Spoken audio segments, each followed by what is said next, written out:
So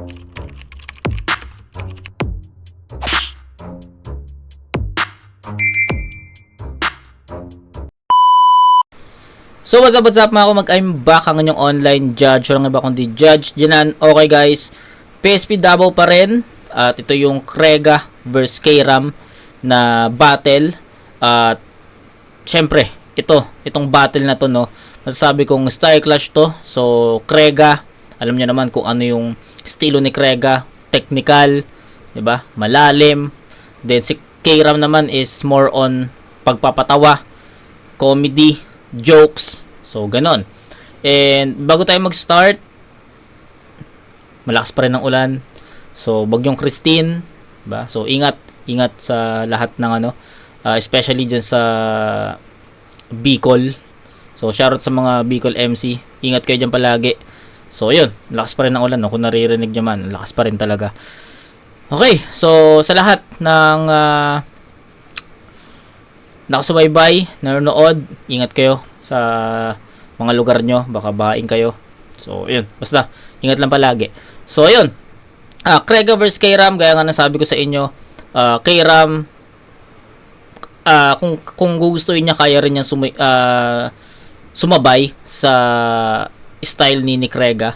Pero, mas effective si Kram sa kung ano yung style niya, no? Yung pagpapatawa, comedy. Then, si Krega naman, ganun din.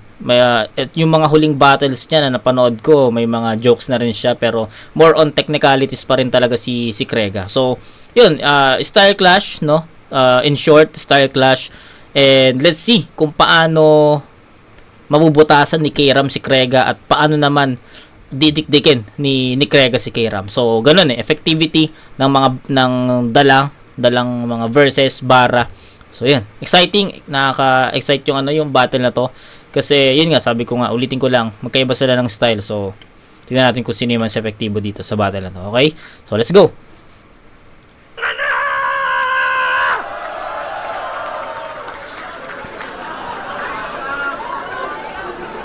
Dinig!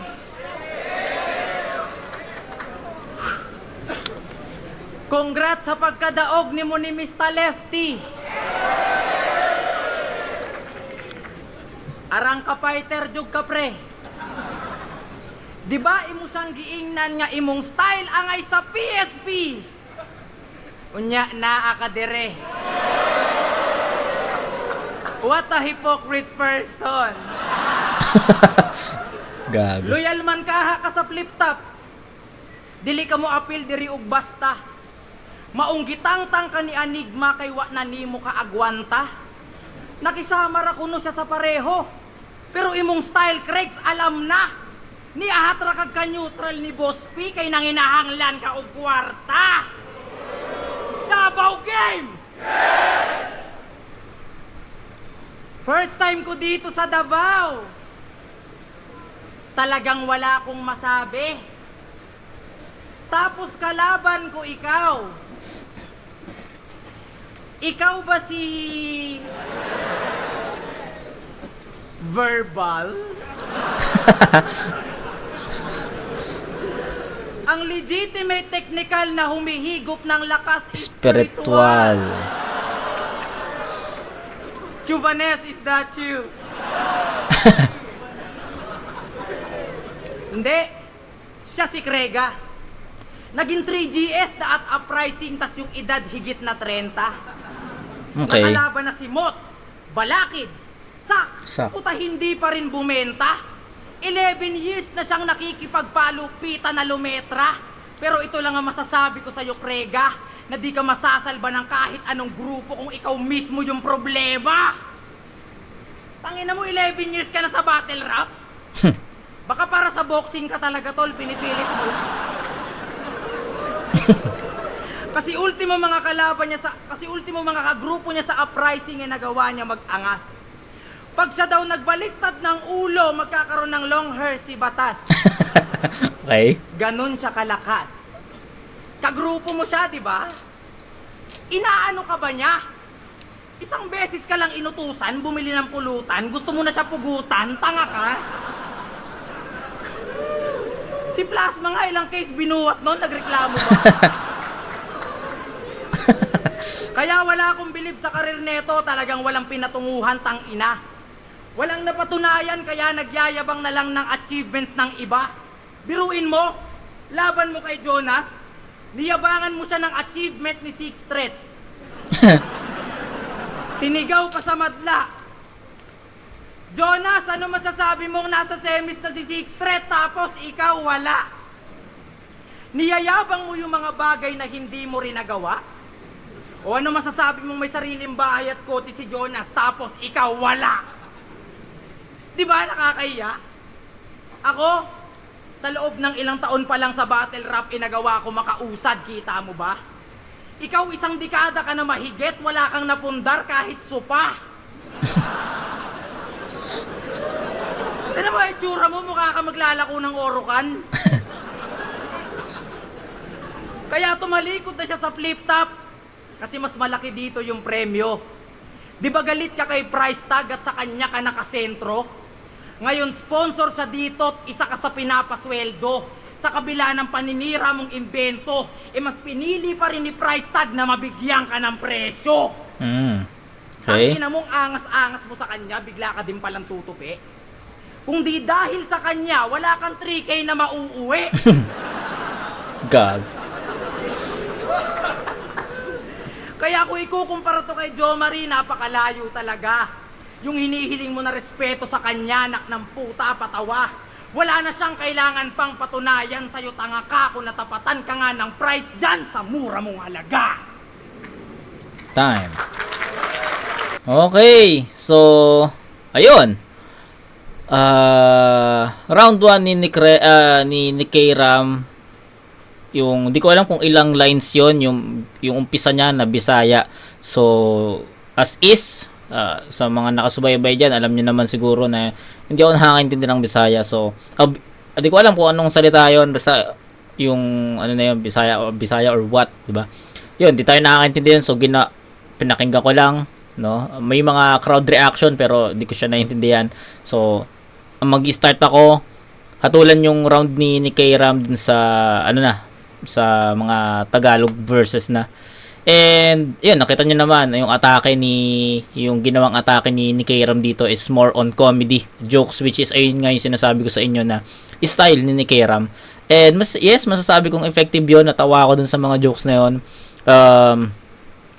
Wala na ang isa sa mga nagpapalakas kasi sa mga verses or sa mga jokes ni K-Ram is yung delivery niya. Nakakatawa kasi siya mag-deliver ng bawat verses. So nagko-complement yung mga verses niya sa kung paano niya i-deliver yun. Kaya props doon, and yun, napaka solid na na round yun para kay K-Ram. Siguro umikot doon sa parang kumbaga naging isang style yung pinakita niya dito, yung comedy jokes. Yun lang sa ngayon. Pero yung mga bara niya, yung mga punchlines niya is okay naman, pero may kumbaga mas effective talaga si K-Ram sa pagpapatawa, no. So yun lang siguro muna. Pakinggan muna natin si Kregs dito. Pero so far syempre hindi ko mabibigyan ng perfect 10 si K-Ram dito kasi may mga verses siya na hindi ko naintindihan. And kung jokes man yung titignan natin dito, yes, above average yun for me. Pero syempre i-balance natin to. Pero pakinggan mo na lang si Kregs dito.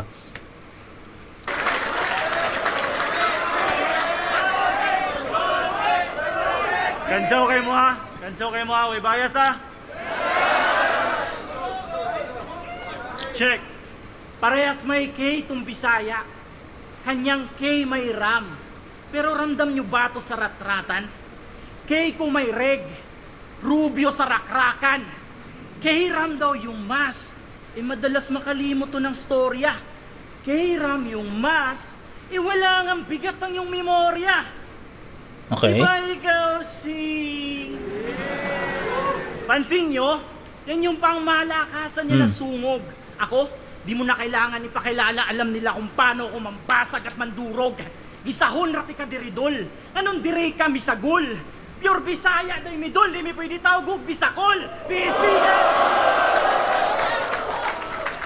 Pero sa kapakanan ng mga hurado, magtatagalig muna tayo. Isipin nyo, mahal ang ticket dito pero makakatikim lang ng barato. Oh, barato. Baka pwede din bala. To. Basta, mapabara o bala kung para sa'yo, dapat lang sinasaulo. Bisaya o Tagalog, kaya kong ipag-connect. Kahit nga yung mismong salita ay pasok balik ta rin. Sa susunod na mga linya, tignan natin kung makailag ka. Kung para sa akin, andali, pagdating sa'yo, ilad na. Oh, Bisaya, Tagalog, baliktaran. Kala ko ba mahusay maghanap ng butas? Dapat pangalan ani, Samot. Kay kabaliktaran ni Thomas. Hoy, Samot! Kung simot walang talo, ikaw panay olats. Pag si Mick daw ay sabog, kung si Chill iniwas gobas, Mick and Chill parehas na kalaban, pero yung klase, sunoy. Tujoy, sinindihan ng Bisaya na parang si Bugoy. Oh, asa Mindanao ka na. Matanong ko lang, proud ka bang Bisaya ka? Walang home court advantage dito, baka sabihin mo, dinaya ka. Ginawang katawa-tawa yung pagbibisaya, palibhasa, comedy siya. Biruin nyo, panay dikit sa pangil, kasi nga daw, tiga, kabiti siya. Okay. Hoy, kabiti. Marami nang gumamit ng ganong wordplay, no? Cavite sa Cavite. Hindi na bago yun sa pandinikon. Halos lahat ganun yung wordplay doon sa ano na yun. Okay? Game. Kabiti siya. Hoy, kabitenyong Bisaya, pinapangalanda ka ni Tungchoy. Pinabalasa sa bangka yaong baraha para daw iwas pusoy. Binihisan, binigyan ng kotse para lang may hawak ang pamato. Pero hubad ka pa rin haharap sa tao na parang video ni Montano. Oh, taas okay. buhok manaynis dudong. Okay, gets? Taas buhok manaynis dudong. Pwede. Ulit Hubad ka pa rin haharap sa tao na parang video ni Montano. Oh, taas buhok manaynis dudong. Taas buhok manaynis dudong. Pwede tawagon puti kag Inday. Naka-auto-connect na daw kanyang humor. Accent mo yun, Day! Sandali. Auto? Accent?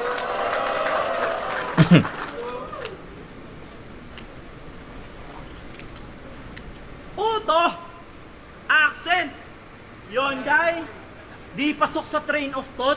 Need for speed? Hustle daw? Tangina kung dadaan man ako sa Riles, Shinkansen, bullet train, underground. Ang lekse pa ng galawan. Kumu-crossover to nang walang bola, ang lakas mo. Kaya daw nagpabuhok na si Pibos kasi yung ulo niya pinandadakdak mo. Magaling daw kasi mag-basketball. Yan ang kanyang laging binibida. Pwes, dito mo gawin sa Mindanao yan. Wrestling, pagkahawak mo pa lang ng bola.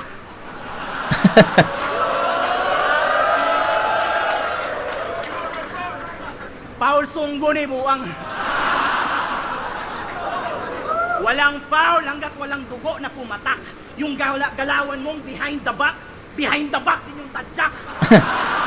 Kada pasak, low post, basket count pag nag-focus. Numero 1 galing C-balls, pag nagturo to, D-Rose. Pang circus, lang Okay. yung circulo mo masisircumcise. Kahit nga yung poster sa poster kayang i-posterize, ano? Wala pang connect. Ang na-speak, spoken. Bagong meta yung tanga, ganun mag-break, broken. Pag nag-Euro step, mag-hard connect. Hindi lang to basta break a leg, talagang break a neck. Sa totoo lang, yung kung sana patulan to. Kasi ang dali Gago. sa akin. Ano ba mawawasak dito eh? Basag na to sa banta ng ika-6. Pag nambuli ka ay corny, pang rookie ang yung flow G. Ako kahit OT, ala Kobe, pag nag-multi, mala 2G. Hoy, Lubert Floyd! Lubert Floyd! Palpak ata trabaho mo. Ba't bumangon to? Oh, hindi yun palakpak. Pinalagyan ko lang ng pako, kabaong mo. Ayos. Pinalagyan ko lang pa ako kabaho mo. So linya 'yun ni linya yun ni Six Threat sa distrakan na rin ni Flo G. So, di ba may nabanggit si Kregs dito. Tangin na setup pala yun. Wow! So, akala ko ano lang yun,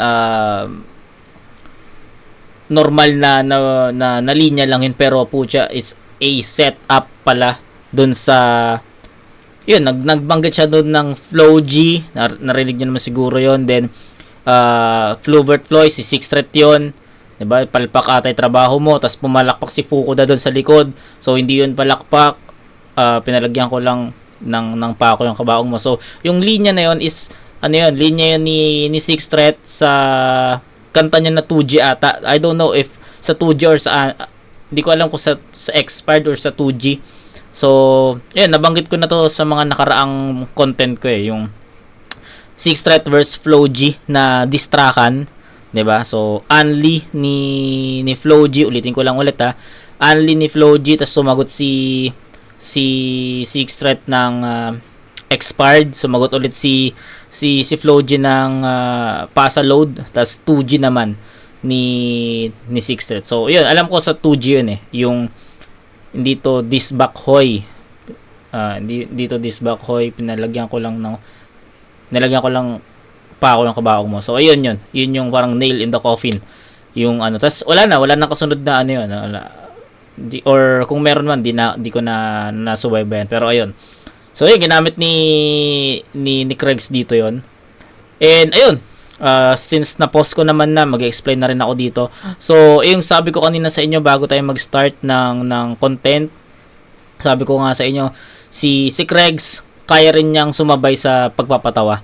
Pero more on technicalities talaga ang style ni Krega. Pero yun, pinakita niya sa atin dito, binalanse niya, no. So akala ko nung una more on technicalities lang talaga yung ipapakita niya, pero as he perform, no, na sumusundot-sundot ng comedy, at nagulat ako na ando na tayo, no. Kumbaga, in-expect ko susundot lang talaga ng mga comedy line si Krega dito, pero hindi ko na malayan na nagtutuloy-tuloy na yung mga mga comedy lines niya. Kaya props kay Krega doon. Tangina, ang ganda ng transition. Ang gusto ko yung transition kasi hindi ko na malayan na umaatake si Kregs through jokes. So, yun. Tapos nabanggit niya pa si Six Threat dito na palpak ata yung trabaho mo kasi 'di ba laging I mean yung signature line ni Six Threat dito is yung yung malinis din trabaho. So ginamit din ni Kregs dito yun na palpak ata yung trabaho mo. So yun, ang ganda at it's a massive setup para sa akin. Ang ganda ng setup ni Krega dito, and at this point nakukuha na ni Krega yung round 1 sa pagiging well-rounded niya at sobrang effective na ng mga verses. So yun. Mo. Ba't bumangon to? Oh, hindi yun palakpak. Pinalagyan ko lang ng pako, kabaong mo.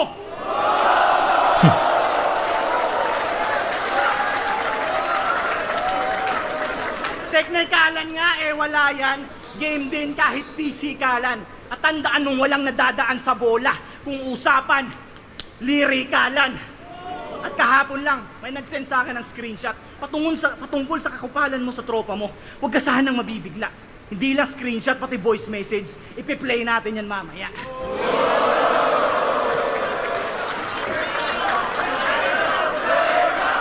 Okay, so ayun. Patapos na pala kanina. And I think nasabi ko naman na kanina yung mga nakita ko, mga ko sa POV ko, sa point of view. Ayos. Hindi ko in-expect na, ito to be honest, hindi ko in-expect na mababalanse ni Krega yung technical, mga bara, mga punto sa comedy. Kasi yung mga past battles ni Krega, although di ko pa napapanood yung Mr. Lefty vs. Krega, pero yung yung mga past reviews ko kay Krega, alam mo yun, unbalance Kumbaga, more on technicalities talaga yung lumilitaw kapag nagpe-perform siya.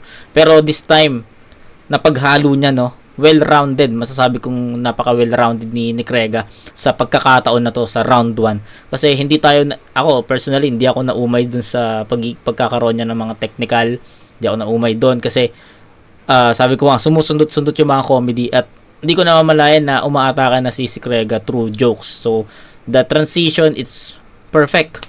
Sobrang perfect nun para sa akin. And, yes, may mga ibang language, may mga Bisaya na language doon, pero compare sa ginawa ni K-Ram na buong halos 1/4 ng round 1 niya more on Bisaya, I don't know what's language ya, 'di ba? Ayun, si Crega pasundot-sundot lang. So para sa akin kahit may ganon si Cregs, malayo pa rin yung naging agwat ng round 1. So bibigyan ko to ng 10-7 in favor of Crega. So yung mga punto nasabi ko na more on sobrang balanse sobrang balanse ni Crega dito sa technical, sa comedy, mas effective, maraming mga ang ganda ng setup po siya. Multis, kita niyo naman, 'di ba? So naka-multi pa rin si Cregs dito, no, sa ibang mga part ng round 1 niya. Kaya, yun, I think deserve ni Crega to sa 10-7 in favor of Crega. Sana 2 and 3 ma-maintain niya, no? Kasi minsan or madalas hindi na may maintain ni Cregs yung performance niya. So sana 2 and 3 ma-maintain niya. And kay K-Ram naman, sana makabawi siya kasi hindi ito yung K-Ram na in-expect ko, na mas pa. Yung K-Ram na in-expect ko yung katulad ng laban niya kay Six Threat na solid ni K-Ram doon. So yun, let's see. Tanginang to, dapat daw pangalan ko Samot. Tanga talaga. Ikaw di ba may egg ka sa pangalan? Dapat betlog ka. Proud to game? Pansin nyo ba? Bihira to magkagig. Kaya madalas na lang tong magpa-event sa kanila. One time, nagpa-event to sa kanila, in-invite niya kami ni Mot na magkasama. Agad naman kaming pumayag kasi si Crega magaling din makisama. Ika niya, wag na kayo magdala ng kotse kasi may service naman si Papa. Buong akala ko FX na pamasada. Pinangsundo sa amin may sungay, putik-putik galing sa aka.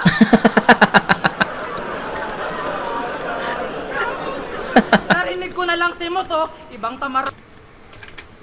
Okay, natawa ako dun, pucha. Okay. So, hindi talaga ako binibigo ni K-Ram sa mga ganitong linya. Okay, natawa ako dun, puta. Hindi ko ina-expect na ganun yung gagawing... Hindi ko ina-expect na ganun yung punto ni K-Ram dun. Okay, so... Okay. Sa amin may sungay, putik-putik galing sa aka.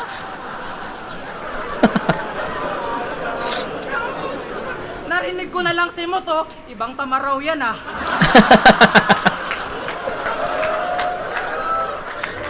Hayop yung tamaraw ng papa mo, dalawa lang yung kasya.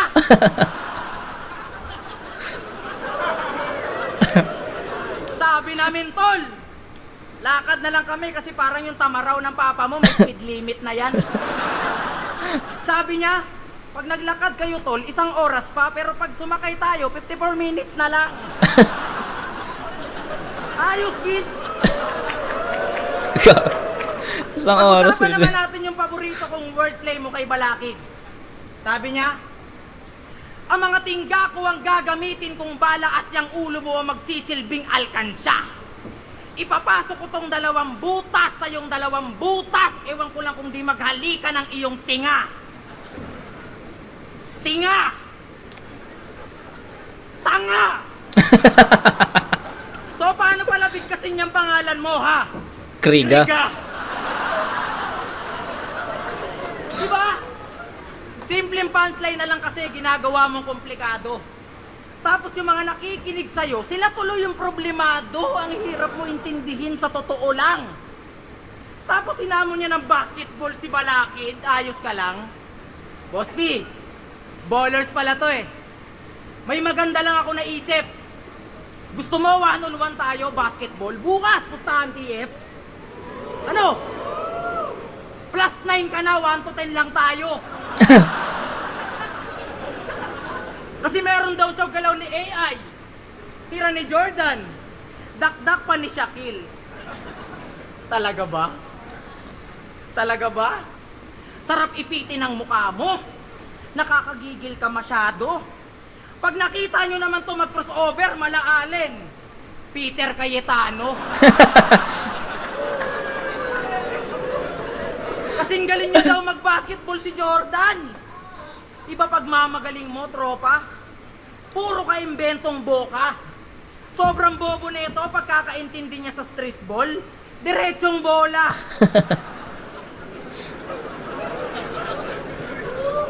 Pero may sinalihan na liga to si tropa. At yung coach nila nang hingi ng favor. Sabi sa kanya, Krega, crucial na. Palitan mo yung commentator. Bangko!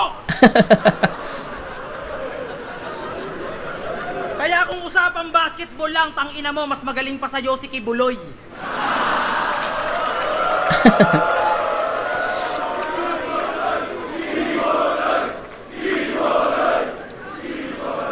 Kung usapang basketball lang, puta, mas magaling pa sa'yo si Kibuloy. Tangina mo, napunta pa kay Kibuloy na wala tuloy! Okay. Pero nakita na! Kaya sa mga judges, sana yung angle ko na yun, intindihin nyo ng mabuti. Anong gagawin ko? Nasulat ko na yun, hindi pa siya nahuli.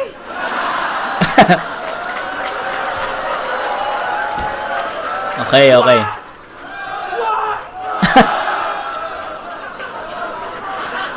Ano akala mo? Makakalimot ako? Kahit matalo mo ako ngayon, di niya masasalba yung karera mong naghihingalo. Paano may makakasalba? Kung may linya kang butas-butas tong VR pre, parang tinamaan ng RPG. Striktong patnubay ng magulang ang kailangan nitong batang rebelde. Pwes, tinapakan mo landmine, maririnig mo IED, sabay, Mayday, Mayday, ganun mag-create ng story.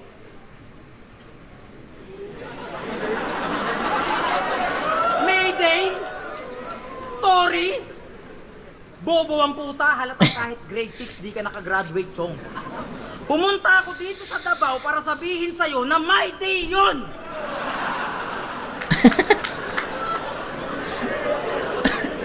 Grabe ang estilo mo, nakakabulahaw bro. Yung my day, ginawa mong may day, sinira mo araw ko.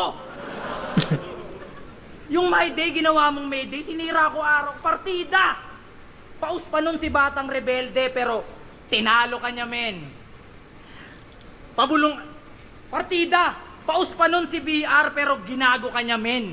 Samantalang ikaw, todo sigaw, tapos puro magmalalim. Pabulong ka niya na kinakatay, yun ang senaryong malagim, hininaan na nga ni Batang Rebelde, puta, tinalo ka pa rin. Kaya di ako mamamama neto. Ang masasabi ko, hindi yun po pwede. Kasi kung pinataob ka nga ng bata, na kapwa mo rebelde. Okay. So, ito simple lang. Sobrang simple lang na ano ko dito. Sabi nating thoughts sa round 2 ni Kairam. At kita niyo naman, hindi ako nag-post dun sa... Or nag-post ba ako? Hindi ko na matandaan. Kasi kuwela kasi talaga si Kairam. So, hindi ko na matandaan kung nag-post ako o hindi. Pero, tinuloy-tuloy ko yung panonood ko sa round 2 ni Kairam kasi sabi natin na-enjoy ko yung round 2. Tawa ako ng tawa sa round 2. Classic na Kairam yun. Creative. Yung... Akala ko talaga nag-choke. Ayun. Akala ko nag-choke siya doon. Yung Kibuloy nawala. So, akala ko may choke siya. Kasi ganun palagi si Kairam eh. Pag may mga maayos na linya siya, bigla siyang nawala. Tapos biglang, wala na, choke na, freestyle. So, akala ko nawala si Kairam sa part na yun. Pero, tayo na. What a creative ano yun. Creative point para sa akin. And, ayun, di hamak na mas malakas yung round 2 ni Kairam compare sa round 1 niya. At, mas effective, mas nakakatawa. Pero, still, nag-focus si Kairam sa isang estilo lang, no? Or sabihin sa isang category lang at kung ano siya, kung ano siya bumatel. Hindi siya nag-switch ng katulad ng ginawa niyang style against Six Threat eh. 'Di ba? Laban kay Six Threat, pumapalag pa siya sa mga teknikalan eh. Pero dito alam mo 'yon, nag-antay ako ng mag-switch ng style si Kairam against Krega eh, kasi alam mo 'yon, na kumbaga sobrang style clash eh, 'di ba? Ganito yung style ni Krega, ganito yung style ni Kairam. So ako, nag-expect ako ng papasok si Kairam sa estilo ni Krega, kasi kung maalala nyo, si Krega is pumasok siya sa estilo ni Kairam, yung pagpapatawa. And yun yung inaantay ko naman kay Kairam, na baka sa round 3 tignan natin. Pero sa round 2, nag-focus talaga siya sa komedya, and hindi naging dragging, hindi naging mahina, tangina, malakas yun, effective yun. Pero yun, classic na Kairam yun. Lakas nun, na gustuhan ko yun, na-enjoy ko yung round 2, and masasabi ko na mas malakas yung round 2 niya compare sa round 1. And tignan natin kung paano ibabawi ni Krega yung sarili niya sa pagkakataong to, kasi inatake ni Kairam si Krega dito ng true jokes eh. So paano ma-diffuse ni Krega yon, no? Let's go. Check! Pinatawag daw ng bata na kapwa ko rebelde. Yung laway mo kailangan ata ng balde. Dapat dito ka sa pangil, kaya mga bangkil na sa wisdom tools. Kala ko naman makakalabang ko na si Badang. Kaya pala wisdom tools. Konektado dito sa rapper na yung pangil, bagang. Kasi tignan nyo naman yung gilagid niya. Sobrang kintab. Ordinaryong unggoy dito sa Asya, yung uso bumabaliktad. Pustiso ba yan? O nilagyan mo lang ng lip balm. Gago. Ulident gang eh, no? Kaya pala magkabrad kayo ni Lip Cram. At sinabi mo pa na hindi pa morma yung pambasketball mo na sapatos. Ang galing. Pinagsigawan mo pa? Oh, sino dito nakapambasketball na sapatos? Ikaw? Bato mo sa kanya mukha! Palibasa eh, no? G na G, gang, hardcore. Di ba ganito na ganito yung pormahan ng mga tambay sa labas ng high school? Hoy, rapper na walang laman, freestyler ng Wataman, sino ka? Kada spit dikit sa judge na parang bubble gum, hiso ka. Kasi kaya pala peke ang kagat. Galing nun. Yun ba yung bungee gum? Ayun ba yun? Bungee gum ni Hisoka. So, ayun yun. Na walang laman, freestyler ng Wataman, sino ka?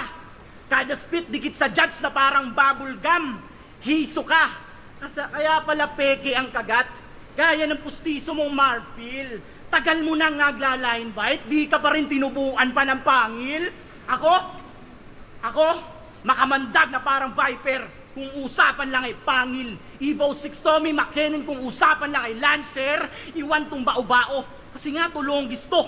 Hoy, sarhento ka palang boy, magbigay galang ka sa senyoris mo. Shernan, M-Sight, Lip Cram, Pistol. Rest in peace, Lil Jan.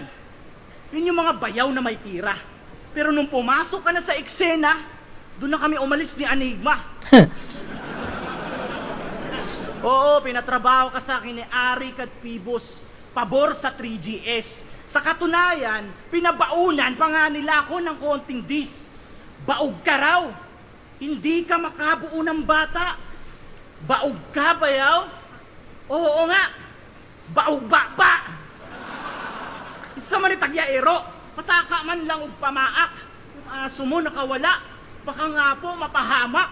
Kasi puro marking lines lang to si Mark, pero wa man lang makadapat. Puro talak sa pagkalat, pero pagkagat ha, pakatagak. Ikaw, mahinang klase, hindi mabisayang dala mo. Sabi ko, mahinang klase, hindi bisayang dala mo. Letrahan ang banatan dito sa pagitan ng mga nangunguna. Nung mga itinanim na mga nauna, isa ka sa bulok na bunga. Hindi tayo magkapantay kung iisipin. Sa akin ang gagaling yung pinhe, ikaw, marami ka pang bigas, nahahakutin. Kada talsik ng aking laway ay nagiging pambasbas. Pinapakita ko sa iyo baitang para masipat mo antas. Bakit? Kapag komedya ba mababaw? Kapag matalinghaga malalim? Yung ba yung sukatan para may huminto? Para sa akin kung paano mo hinulma para maibenta, ganun yun. Kung tunay kang ginto, ano? 21 na ngayong buwan. Sulit ba ang pag-antay sa iyong kalabisan? O sadyang pinaekseko lang yung natitirang mga araw para sa nalalapit mong katapusan? 2.45 sa ulo, no? Benta ang pagkadali. Pagkatumba, taas baba na para bang naglalagari. Sandali, masyado bang brutal ang pangyayari kung sakali? Wag muna nating ubusin yung bala. Namnamin mo muna yung kalahati. Okay. Round 2. Bigay kong tabla to. So, bakit? Nag-focus sila sa style nila sa round 2. Si K-Ram, nag-focus sa style niya na jokes, comedy. Si Kregs, nag-focus siya sa style niya din, no? Technical, malalim, 'di ba? Lyric, yung pagiging lyrical niya. So, nag-focus sila sa kung anong style meron sila sa round 2. And mahirap i-power scale yon, mahirap tumantya sa ganung style or sa ganung palitan kasi maghahanap ka kung saan sila nagkapareho, maghahanap ka kung saan sila magkaiba.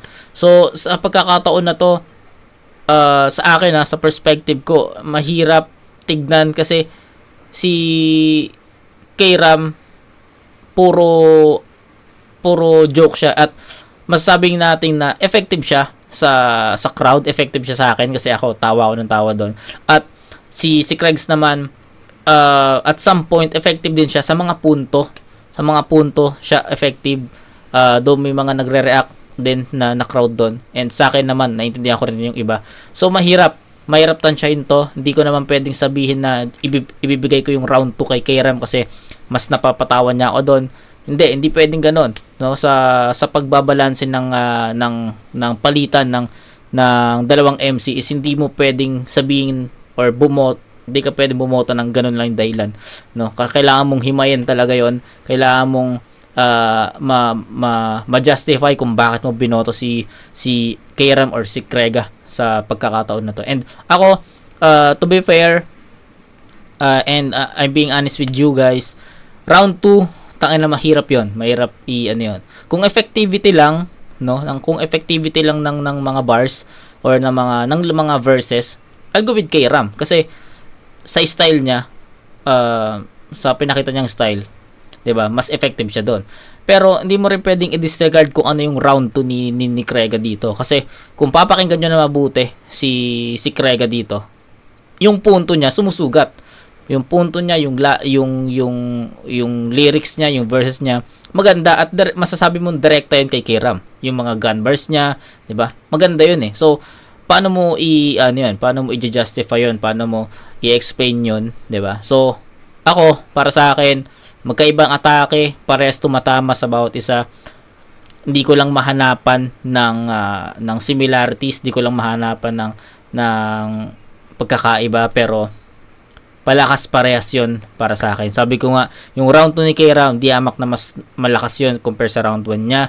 Pero same style. Comedy. Si Krega naman, para sa akin, nagstay siya sa kung anong style na meron siya. Unlike sa round 1 na pinakita niya yung pagiging well-rounded. Kaya, kung yung round 1 ni Krega is katulad, kung yung round 2 ni Krega is katulad ng round 1 niya, siguro mas makakapag-decide ako ng mas mabilis, and I think I'll go with Krega doon. Kasi kung yung round 2 niya is pinakita niya is yung katulad ng round 1, makikita natin na yung sa part ng comedy at sa part ng technical, lumalamang si Krega doon. Kasi nagpatawa siya, nag-technical siya. Aba, mas malinaw na kay Krega natin ibibigay yun. Pero hindi nawala yung jokes sa round 2 ni Kregs at nag-focus or naiwan lang yung pagiging technical lyrical ni Krega dito. Kaya tabla sa 9 points itong round 2. Mahirap sa perspective ko, sa point of view ko, mahirap kumuha ng isang boto kung ganito yung style. Kaya nga 3 rounds yung battle 'di ba? So, yun. Round 1, malinaw yun, Krega. Para sa akin, that's 10-7. Malinaw yun, 10-7. 10-7 yun, di ba? So, round 2 naman, sobrang laki ng inangat ng performance ni K-Ram. Kaya, deserve niya yung 9.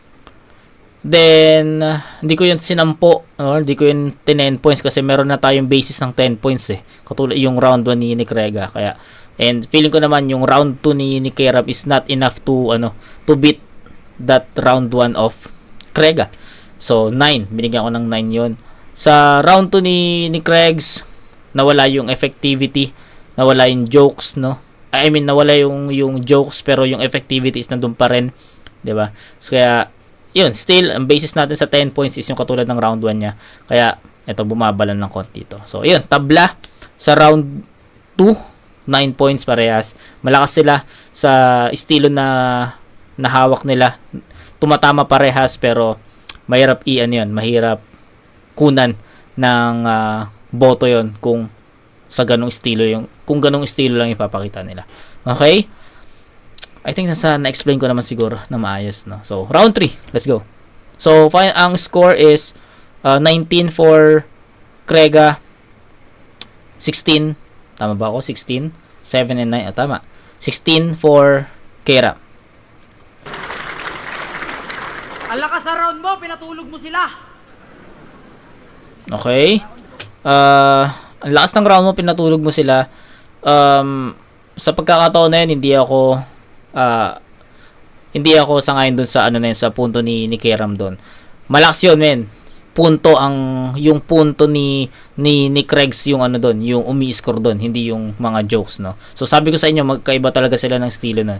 Si K-Ram kasi nakukuha niya yung crowd doon sa sa jokes. Ako naman sa perspective ko, sa point of view ko, nakukuha ni Krega yung tao doon sa punto, no, sa punchline, sa mabigat at solid na verses, okay? Game. Ang lakas sa round mo, pinatulog mo sila. Round 3 game. Nung natalo siya kay Mot, nagdabog to sa VIP room, halos sipain niya si Sendluk. Literal na bibigyan ng sipa yung sidekick, may chorus pa na left hook. Kaya nagtampo yung kalahati niyang gawa sa Fahrenheit tsaka Celsius. Napariwara na si Sendluk. Tignan mo! Naghahanap na lang ng babae sa Facebook. Tingin mo panalo ka sa laban yun ni Mot? Kasi rounds niya di sa ulado. Tingin mo panalo ka sa laban yun ni Mot? Kasi rounds niya di sa ulado. Fuck. Tingin mo panalo ka sa laban yun ni Mot? Kasi rounds niya di sa ulado. Ulul, mag-request ka ng bito kay Enigma para pagsasampalin niya yung mukha mo. Hindi bias yung judges doon. Sadyang kinulang yung dura mo. Paalala ko lang 5-0 yung boto at isa si 6 straight sa hurado. Kaya alam kong bitter pa rin to kay Mot at nag-aasam si Bobo na makabawi. Ginamitan na ng unlimited shit na boduts, talagang todo baka sakali. Itong si Loco na makayari, biruin nyo, nasa mid na nga yung Mot pero sa boto, di man lang to ng alahati. Okay. At sak maestro, tong aso mo, ba't di mo to itali? Ang ingay-ingay ang puta, dapat kinakadena to sa labi. Puta rebel dog. Aso ni John Wick. Aba, magaling to. Kung yan ay tuta ni sak maestro, ito'y papatayin ko. Tuta. Ito'y anyway, balik tayo sa rebel dogs. Ano yan? Mga rebelding aso? Samahan ng mga nakawala sa amo? Tarantado! Oo, mga mukha kayong aso, tas yung mga member puro thunders. Sila daw yung rebel dog at ang paborito nilang kainin, Pampers. Minsan EQ pag nasa village sila. Kala ko ba isda ka? Ba't bigla-bigla ka nagiging aso, pre? Ayay. Wak-wak man siguro ne. Yan na ba yung kahayupan mo na walang kapares? Ano na, Mr. Surugates? Kala ko ba ikaw ang pinakamatalino sa lahat ng iyong klasmates? Mas bilib pa ako kay EJ Power kasi sa isa buhay naging class S. sa kabila ng pagiging sundalo niya doon sa United States. Tama? United States, gago. Tama. Pero maiba. Sinabihan mo si Sur na ang wawak ng kanta niya. Kala ko ba technical ka? Ba't gumagaling ka magpatawa? Kung makapuna ng kanta to, napakinggan ko yung hit song nila ni Apok, awit naman. Puta, 1,400 views agad, 5 years pa lang.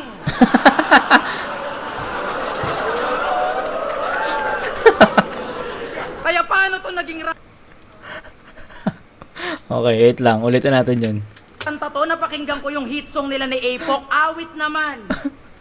Puta, 1,400 views agad, 5 years pa lang. Gago. Kaya paano to naging rapper kung yung mga kanta wala sa tempo? Diba tumira ka din ng sukat? Ba't parang wala kang alam sa metro?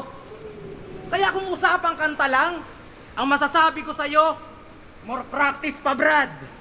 Ako bihira maglabas ng kanta pero laging nominado sa Awit Award. Eh ikaw! Tanginang to ayaw ka pakinggan kahit na mga pinsan mo. Kinakahiya pa nga minsan to. Paano? Walang maayos na kanta kaya pag may guesting to sa Lamay, gusto niya akapela na lang. Puta dinaig pa ni Badang. Tapos bago mag-umpisa, mag-i-intro pa yan. Prega ng uprising sa mga nakakaalam ng round 3 ko kay Balakid, sabayan nyo na lang. Tanginang yan. Eto ba yung dapat nyo hangaan? Mapabattle o kanta, walang talento tong hangal. Kaya bulsadi kumapal. How ironic na ang tagal mo na sa eksena, pero eksena mo di tumagal. Kaya ang dapat gawin sa isdang to, ilabas na yung kawali at yung kalan ay sindihan. Pagkatapos ko to banlawan, agad ko kakaliskisan. At kung magkalutuan man dito, ang masasabi ko sige lang, dahil tong isdang oro na sobrang bobo, gagawin kong sarsyado. Di ako marunong magsinigang. Okay, sa round 3 ni Kairam, ito, sabihin ko na sa inyo, bumaba yung intensity ng mga linya ni Kairam, plus nag-choke pa siya. Then yung mga angles na nagamit niya dito is nagamit na kay Kairam, kay Kregs, yung Surrogates, yun ba? So, ayun, basta overall bumaba yung intensity ng performance ni Kairam, nag-choke. Yung ibang mga joke is hindi na rin nag-click. Ako, kita niyo naman, natawa lang ako dun sa 1,000 views agad, 5 years pa lang, dun lang ata ako natawa. Diba? So, the rest, medyo, parang hindi na ganun ka-epektibo. So, yun lang. Bumaba yung performance ni Kairam. Kumbaga sa round 1, masasabi nating ineffective, yes. Hindi may kaya ako binigyan ng 7 points si Kairam dun kasi diba, 1/4 ng round niya is Bisaya, diba? So, tas more on jokes. Then round 2 yung pinakamalakas ni Kairam, masasabi ko doon. Round 3 naman bumaba nag-choke So, I think same dun sa round 1 na pinakita niya. So, iskoran ko na, it's 7, 9, 7, 6, 23. Tama ba ako? 23. So, 23 points for Kairam. Then, si Krega naman, meron na siyang 10 points sa round 1 at 9 points sa round 2. 19. May round 3 pa siya. Pakinggan natin. Puro invento ang puta. Check! Sa gantong klaseng laro, ang salita ay pandigma na may tugmaang binubuod. Parang dutdutan, pukpukan, dapat yung tinta nanunuot.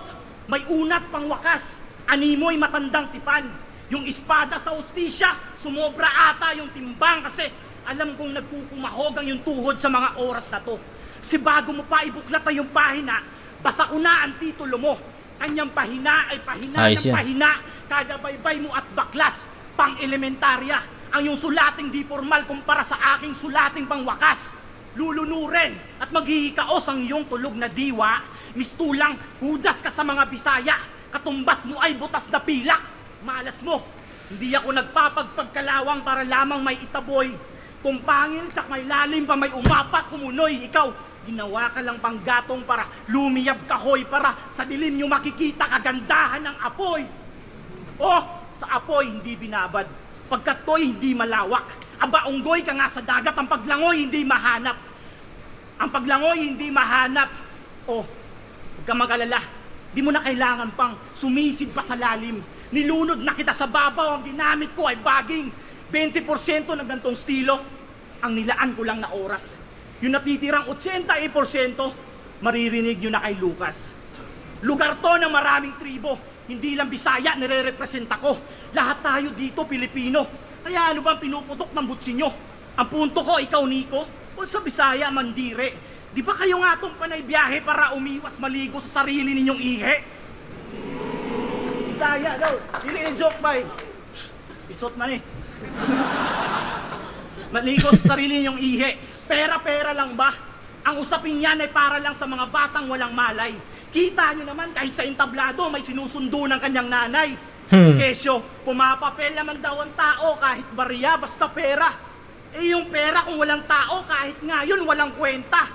Pag may trabaho, may sahod. Simple lang ang patakaran. Bakit nyo ba binibigyan ng ibang pakahulugan at basurang dahilan? Alangan namang hayaan ko tong mamitas ng prutas dito mismo sa sarili kong bakuran hambog. Para kang durian. Matulis lang sa panlabas pero naaamoy ko ang iyong lambot. Isipin nyo, eto nagpapakabisaya pero wala man lang karangalan. Kwintas mo karatula, may nakalagay na wag tularan at pag sinabing wag tularan. Ito yung screenshot galing sa tropa mo.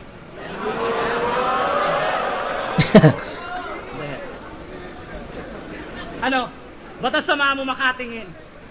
Ang pangit no, kapag sa'yo ginawa ang mga bagay na hindi dapat gawin. Magsilbi kang halimbawa, ito ay payong kapatid. Nakakasugat yung dila, mapaminsala, nagiging anyong patalim. Mga hurado, di naman sa nangingialam. Pero kapag basura, huwag nyo napuntusan pa yung kalakal. Kapag basura, huwag nyo napuntusan pa yung kalakal. Timbangin nyo yung mga linya kung kapupulutan ba ng aral. PSP, alam nyo? Tangin na, tapos na.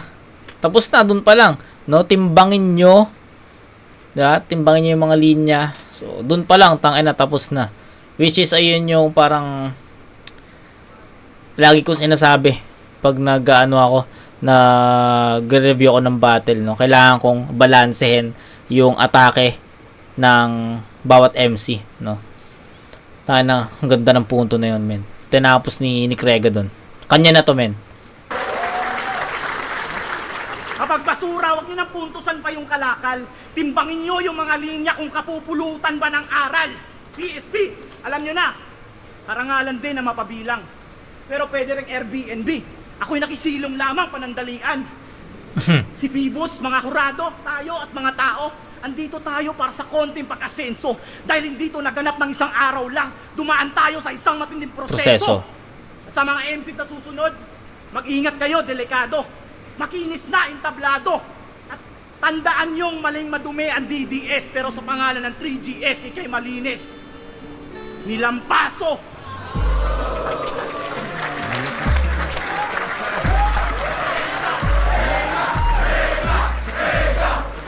Krega yun. Krega yun, men. Krega, pucha. Halimo yung round 3. Alam mo yun, kung napansin nyo, no, pinapanood ko ng maayos yung round 3 ni, kung napansin nyo lang naman, pinapanood ko ng maayos yung round 3 ni K-Ram, ni Krega.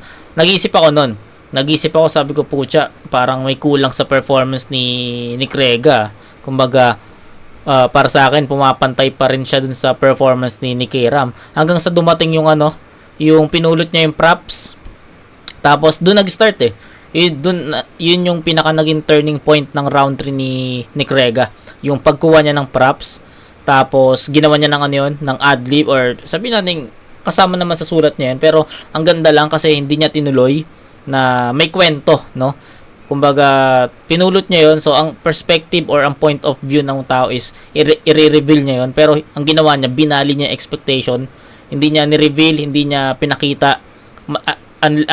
Instead, meron siyang another story doon. And, ayun, sabi ko nga sa inyo, yun yung naging focal point or naging turning point sa round 3 kasi sabi ko nga habang pinapakinggan ko hindi pa enough yung mga naririnig kong mga bara kay Krega, although nagstay siya sa ganung style which is yun talaga yung Krega style, nagstay siya doon and sabi ko may kulang, nag-aantay ako ng isang malupit na linya, isang malupit na punchline, and ayun, yun yung naging focal point and yung naging turning point, yung pagkuha niya ng props na hindi niya tinuloy na, which is ang ine-expect ng tao is i-reveal niya yun, di ba? Pero binali niya yun. And ang ganda na naging story, ang ganda na naging concept.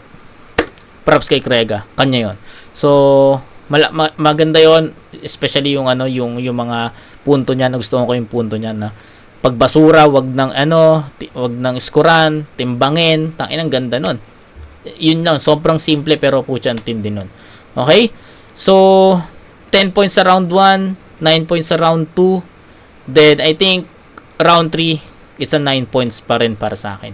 So, 10, 9, 9, that's 28 versus 23 ni K-Ram. So, all 3 rounds, 1 and 3, Krega yun. Round 2, tabla. So, Krega. Sa Pangil, Davao City, ang mananalo dito ay magkakamit ng bonus na 30,000 pesos. Ang boto ng hurado, 3, 2, Uy! panalo si Krega! Tang, na 3-2. Gago, 3-2. Dikit.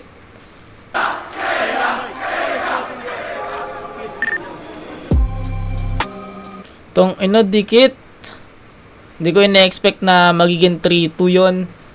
No, siguro 4-1 pwede pa, pero yung 3-2 tangina dikit 'yon. Yun, na exciting yung hatol ng mga judges dito. So papanoorin ko 'to off cam. So, yun.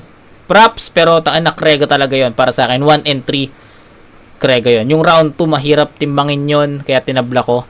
And para sa akin A-game sila, pare sa style nila dun kaya tabla 'yon. Pare silang umaatake, pare silang dumedepensa, pare silang dumidirekta, no? Pares yun. So 1 and 3 lang talaga nagkatalo, especially sa round 1 na sobrang layo talaga nung naging agwat. Round 3 habol yun para kay Krega, no? Kumbaga crucial or buzzer beater yung na yun, yung ginawa niya kanina, kaya Krega 1 and 3. So ayun, kita-kits tayo sa next na review, mga kumag. Peace out.